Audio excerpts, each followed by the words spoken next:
અને આમે હું ઘણી વાર કીધા કરું કે આ દુનિયામાં 3 પ એવા છે કે નો માને. જો તમે કહેતા હો તો કહી દઉં.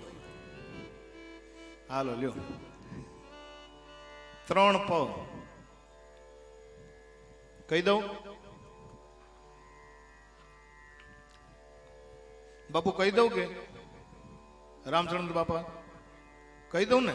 હા બસ હાલો, એ આ સુપ્રીમ માંથી ઓર્ડર ફાટી ગયો.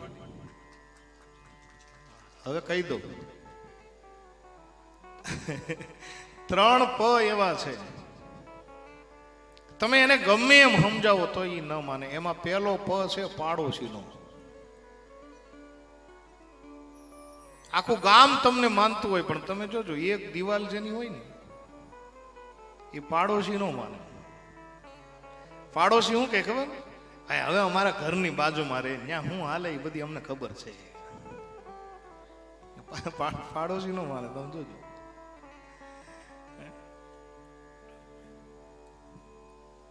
બીજો પ છે પિતરાઈ નો. કાકા દાદા ના જે ભાઈ હોય ને પાડોશી કજીન, ઈ ન માને. કાકા બાપા ભાઈ હોય એ શું કે ખબર? ભાઈ હવે અમારું કુટુંબ છે ને એ હવે બધી મુઠ્ઠી બાંધી રાખો ધારો. આપણને એમ થાય કે ભાઈ ખોલી નાખની બાપા, કદાચ મુઠ્ઠી ખોલી નાખો તો હું ફેર પડી જાય.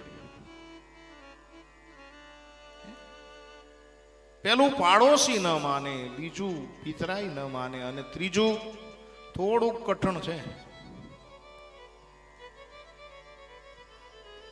બાપુએ કીધું છે એટલે કહી દઉં.